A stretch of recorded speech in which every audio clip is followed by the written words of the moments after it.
ওকে, তোমাদের 1 মিনিট সময় শুরু এখন। ওকে, নেক্সট। 500ই দাও। একটু ওর থেকে ছোটর দিকে, এটা আরেকটু ছোট, এটা আরো একটু ছোট, 20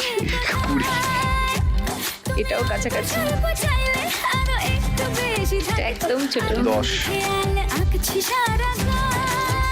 এটা মনে হয় 500, না এটা 100। এইটা 500। ব্যাপারই না। তাই স্লেজিং করিস না,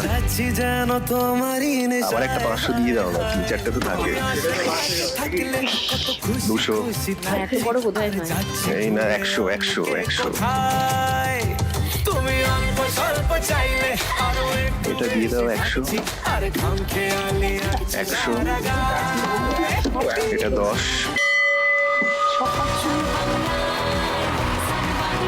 ষোলোশো, ভেরি ক্লোজ, ওয়েল ডান। সোমাদি, গৌতম দার কাছে আরেকবার আসি। আলাপ তো 42 বছরের শুনেই নিলাম। ওকে, সো এই আলাপটা হয়েছিল কিভাবে এটা জানতে চাই। আমার বোনের বন্ধু ছিল, বোনের বন্ধু। ও, কলেজে পড়তো, তো আমার ভালো লাগতো, আসতো আমার বাড়িতে, আমি প্রস্তাব দিই এবং তখন বলে যে আমি একটু চিন্তা ভাবনা করে বলবো। 85 এপ্রিল তা আমাকে ফোনে জানালো, মানে এমনি ফোনে, যে আমি আজকে আসবো, বিকেলবেলা কথা বলবো। আমিও গেছিলাম। তো তারপরে ঘটনাটা ওই বলুক, তুমি বলো। ওখানে রাস্তায় কিছুক্ষণ হাঁটলাম টাটলাম, তারপর একটা কোথাও বসে চাটা কিছু খেতে হবে। তখন আমাকে বললো যে আমার পকেটে না টাকা নেই, আমার কাছে 2 টাকা আছে। 2 টাকাই ছিল। 2 টাকাই ছিল। আমি তো মানুষটাকে চিনবো যে কেমন, ওর বন্ধু আমার বন্ধুকে চিনি, সে কেমন সেটা তো বুঝতে হবে। তখন আমার ব্যাপারটা খুব ভালো লাগলো যে একটা মানুষ এত সৎ, সে তার কাছে 2 টাকা আছে, সে প্রথম প্রস্তাব দিচ্ছে, সেখানে আমাকে বলছে 2 টাকা আছে আমার কাছে। বাকিটা তুমি দাও। হ্যাঁ, তোমার কাছে কি আছে? মানে চপ আর চাই খাবো, সেরকম আমিও তো কলেজে পড়ি তখন, চপ আর চা খাবো, সেই পয়সাটাও নেই আর কি। তখন আমি বার করে দিলাম, এক জায়গায় বসে চপ আর চাই খেলাম। তো সেই থেকে আর কি আমাদের পথ চলা শুরু হলো, আমাদের ভালো লাগা। সেই সময় আমি ছিলাম 21, ও ছিল 18।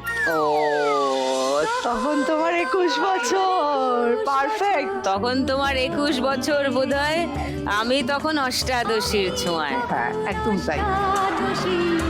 লাভলি। তো অনেক রাস্তা, অনেক বসন্ত, শীত, গ্রীষ্ম, বর্ষা সব পেরিয়ে। হ্যাঁ, অনেক ঝড় ঝাপটা, অনেক কিছু, অনেক কঠিন সময়, অনেক কঠিন সময়, একটা সময়। সেগুলো পার করেছি আমি। লড়াইও ছিল আমার জীবনে অনেক। কিন্তু এই 2015 সালের পর থেকে আমি আজকে মানে 26 সাল পর্যন্ত পৃথিবীর 35টা দেশ, প্রায় 34 থেকে 35টা দেশ ঘুরেছি। বাহ। এখন আমি অনেক ভালো আছি ঈশ্বরের কৃপায়, মেয়েও ভালো আছে, সবার সকলের আশীর্বাদে। যাই হোক, কঠিন সময় ছিল প্রচুর।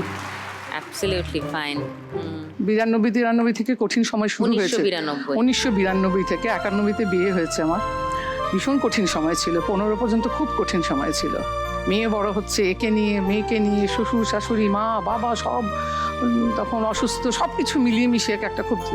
যাই হোক, এখন ও সুস্থ আছে, মেয়েও ঠিক আছে, এখন সকলের আশীর্বাদে ঠিক। লাভলি, ঠিকই থাকুক সব এইভাবে। Thank you. তো সোমাদি, গৌতম দা, আপনারা 1 লাখ টাকা জিতলে কি করবেন? কিছু প্ল্যান করেছেন? আমি অপেক্ষা করছিলাম এই প্রশ্নটার জন্য, সুযুক্ত। আমি অনেকক্ষণ ধরেই ভাবছি যে ধরো আমি প্রায় 23 বছর কাজ করছি এখানে, 2003 সাল থেকে। এরকম অদ্ভুত সুন্দর একটা উদ্যোগ, একদম মানে মন থেকে বলছি, এটা এই অনুষ্ঠানে এসছি বলে বলছি না, এই একটা জানতাম না এত ব্যাপারটা। লাখ টাকার লক্ষ্মী লাভ লোকে জানে, আমি দেখেছি, এবং আমিও লাখ টাকার লক্ষ্মী লাভ বিভিন্ন জায়গায় দেখেছি, এবং রিসেন্ট যখন জানতে পারলাম তখন আমি দেখেওছি, তোমার এপিসোডগুলো দেখেছি 2-4টে। কিন্তু এই অদ্ভুত সুন্দর একটা উদ্যোগ গরিব মানুষের জন্য, আর্থিকভাবে যারা পিছিয়ে পড়েছে তাদের জন্য, এই যে এই ভাবনাটা, মানে আমি সত্যি আমি কদর করছি, একদম মন থেকে কদর করছি।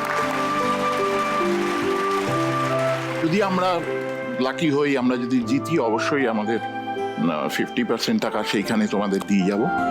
আর বাকিটা যেহেতু যদি যেতে লক্ষ্মী হিসেবে ওকেই বলতে বলি, ও কি করবে।